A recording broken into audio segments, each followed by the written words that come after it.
I checked into a quiet hotel hoping for rest, but a simple delivery and one unexpected question changed the way I looked at a passing moment. Stay with me, because this story is not what it first appears to be.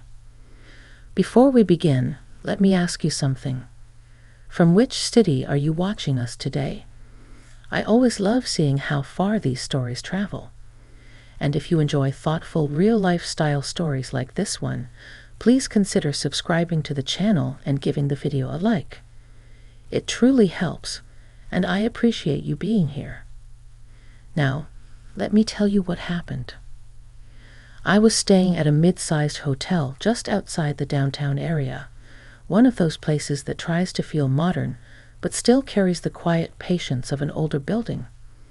The lobby smelled faintly of polished wood and coffee that had been sitting on the warmer too long. It was late afternoon, that in-between hour when the day hasn't quite decided whether to slow down or rush forward. I had come into town alone. No dramatic reason, really. My daughter had gently suggested I take a few days for myself, and for once I listened. At 52, I'd learned that silence could either feel empty or generous, depending on how you greeted it. That day, I was trying to greet it kindly. I stood near the lobby window, watching cars roll past, when my phone buzzed with a notification. A delivery was waiting for me downstairs. I frowned at the screen. I hadn't ordered anything, at least not that I remembered. Still, curiosity nudged me forward. As I approached the front desk, I noticed him standing a few steps away. He wore a simple jacket, slightly worn at the cuffs, and held a small paper bag in one hand. He looked around as if making sure he was in the right place, then checked his phone again. There was nothing remarkable about him at first glance, yet something about his stillness caught my attention. He noticed me watching and offered a polite smile. Not rushed, not practiced, just human. "Excuse me," he said, clearing his throat gently. "Are you staying in room 418? I nodded, a little surprised. "Yes, that's me." He let out a breath, as if relieved. "Good. I was hoping I'd find you. I have a delivery, but I also had a question. If that's okay." A question. Not a phrase you usually hear from someone delivering a bag. I hesitated, then smiled back. "You can ask." He handed me the bag first. Inside was a book I had ordered weeks ago and completely forgotten about, a used copy with a folded corner marking someone else's favorite passage. The kind of thing that feels more personal than a new purchase. "My question is," he continued, choosing his words carefully, "do you believe things arrive when we're ready for them, or just when they're scheduled to?" I laughed softly, caught off guard. That's quite a question for a hotel lobby. "I know," he said, a little embarrassed. "I didn't mean to overstep. It's just, I deliver things all day. Food, packages, small pieces of people's lives. Sometimes I wonder if timing means more than we think." I studied his face, noticing lines that suggested he'd lived a bit, too. Not young, not old. Thoughtful eyes. I felt no pressure, no discomfort, just an unexpected opening in the day. "I think," I said slowly, "that timing is a conversation. We don't control it, but we do get to answer." He nodded, as if that settled something inside him. "That makes sense. Thank you for answering." We stood there for a moment longer than necessary, the quiet between us comfortable. Then he stepped back, giving me space. "Enjoy your stay," he said, "and the book." As he walked toward the door, I felt a surprising warmth linger. Not excitement, not longing. Something gentler. A reminder that even in places designed for passing through, we can still meet moments that ask us to pause.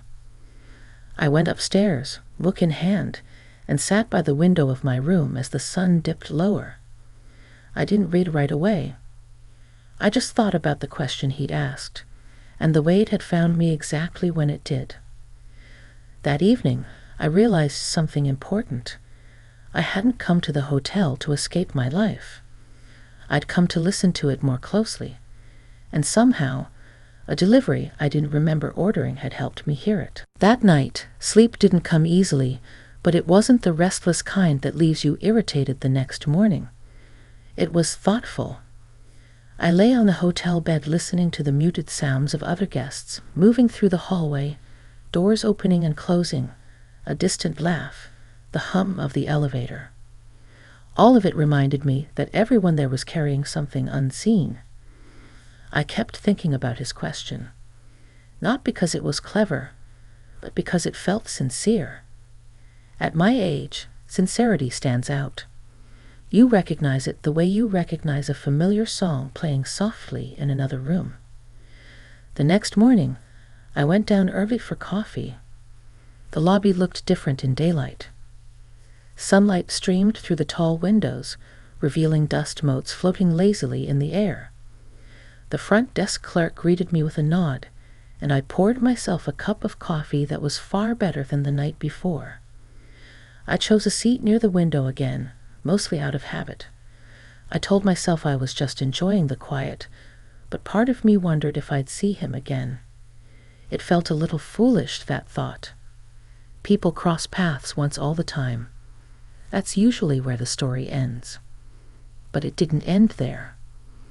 He came in just as I was adding cream to my coffee. Same jacket, same calm presence. This time, he noticed me first. "Good morning," he said, clearly surprised but pleased. "I didn't expect to see you again." "Neither did I admitted. "But here we are." He gestured toward the empty chair across from me, waiting for permission rather than assuming. I appreciated that more than he probably knew. I nodded, and he sat. We talked about small things at first. The weather, the traffic downtown, how hotels always feel a little like borrowed lives. He told me his name was Daniel. I told him mine. It felt natural, like two people picking up a conversation that had only been paused. "You traveling for work?" he asked. "No," I said. "Traveling to remember who I am when no one needs anything from me." He smiled at that, not in a flattering way, but in recognition. "That sounds important." "It is," I said, even if I didn't realize it until recently. There was a pause, not awkward, just reflective. He looked down at his hands, then back up at me. "Can I tell you something?" he asked. "You can," I said. I don't usually ask questions like that. In lobbies, I mean. Yesterday. But something about you seemed steady, like you wouldn't laugh at me for wondering. I considered his words. I think we all wonder. Some of us just stop saying it out loud. He nodded slowly. That might be true. We sat there longer than I expected. Time felt different, stretched but not heavy. When he eventually stood to leave, he didn't rush. "I'm glad I asked," he said. "And I'm glad I saw you again." "So am I," I replied, surprised by how much I meant it. As he walked out, I noticed something shift inside me. Not toward him specifically, but toward the world. A quiet openness.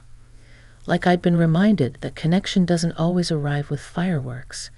Sometimes it arrives with a paper bag, a thoughtful question, and the courage to sit down and listen.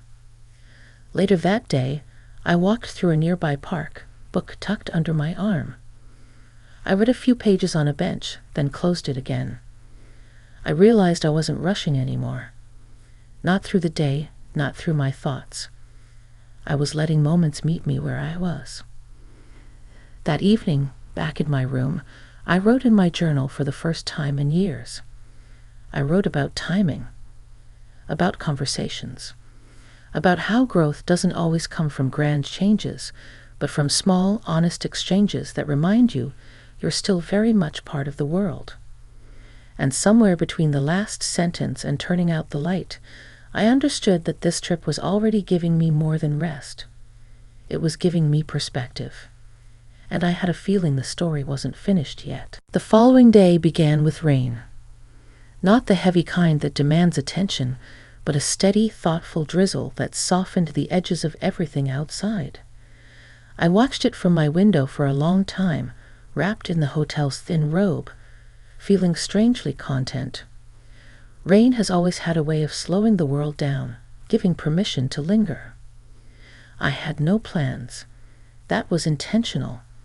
Still, by mid-morning, I felt drawn back to the lobby, as if the building itself was part of the experience I was meant to have. I brought my book with me and settled into a chair near the fireplace, which was lit more for atmosphere than warmth. I read for a while, truly read this time.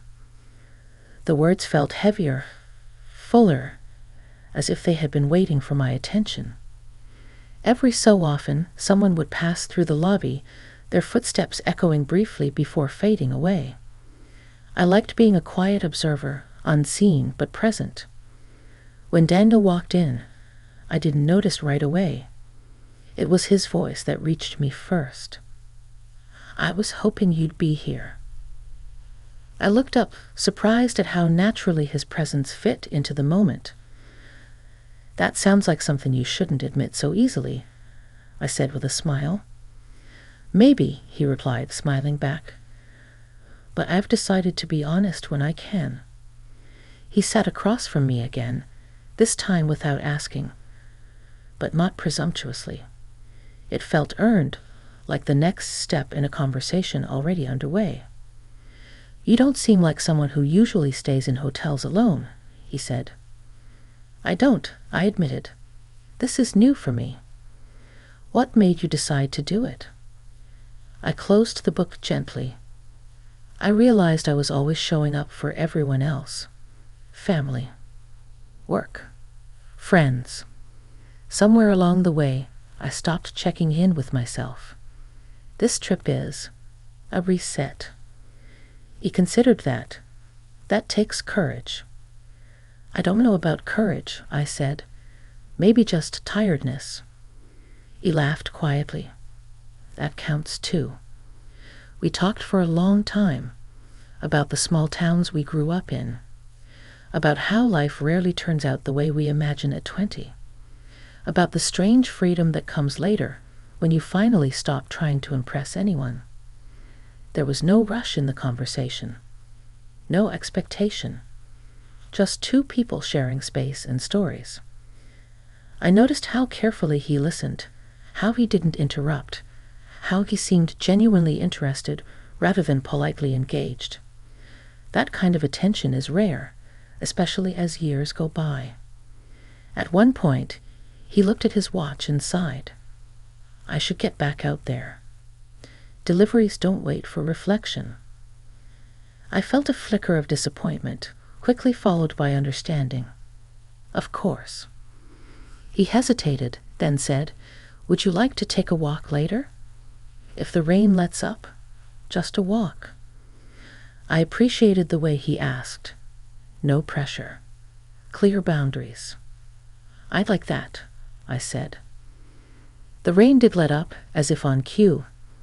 We walked through the park nearby, the ground damp and the air clean. Leaves glistened, and the city felt quieter, more forgiving. We talked side by side, not facing each other, which made it easier to be honest.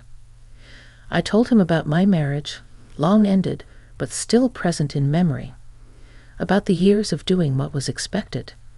He told me about choosing a simpler life after realizing success, as he'd been taught to define it, didn't bring peace. "There's a difference between being alone and being lonely," he said at one point. "Yes," I agreed. "And there's a difference between being needed and being known." He stopped walking and looked at me then, really looked.